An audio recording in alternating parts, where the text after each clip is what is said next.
While some think, however, that we've produced yet another generation of materialistic and self-absorbed young people, we can thankfully watch every day in wonderment at those who serve or have served, asking not what their country can do for them, but always and with their lives what they can do for America. And while fighting and dying for us,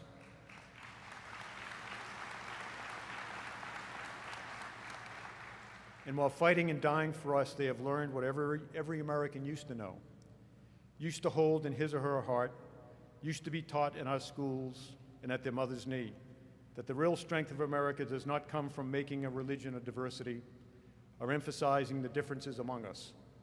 On the contrary, they've come to a profound understanding of what our founders, our forefathers, and our foremothers understood as they built a nation that was once proudly referred to as a melting pot.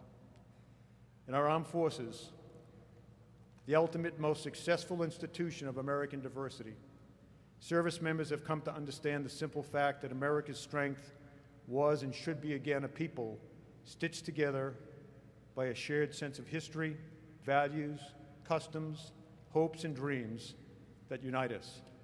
That there is great power in us as individuals, but even greater power in individuals who voluntarily work together and support each other. They also know that the opposite is true, that we are weakened and could lose what we have if we continue down a path of identifying as hyphenated Americans or closed cultural groups focusing what's in it for me. That in spite of the efforts of those who make their living and often fill their pockets driving wedges between Americans based on race or religion, ethnicity, our servicemen and women discover early and on their own, while looking at their comrades standing with them in the ranks, that it's not about the color on the outside, but about the character on the inside.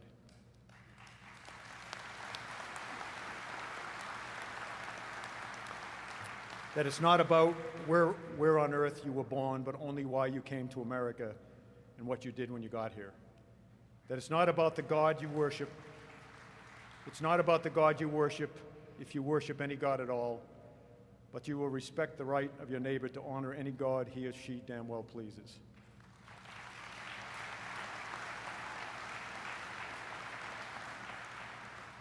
That it's not about what you as an individual can achieve, but all about achieving together as a people, as friends and neighbors, for the common good. There is an exceptionalism about America, and we should treasure who we are and why we are extraordinary. We should not be embarrassed about who we are or give excuses about what we have. Those of us who serve in the armed forces or have served in the armed forces understand to our DNA these truths. Unfortunately, so many of our countrymen and women lack an appreciation for them today. All of us need to think of ourselves first and foremost as people who should be moving forward together, helping each other, willing to take up any challenge, and only then a far distant second as to what's in it for me.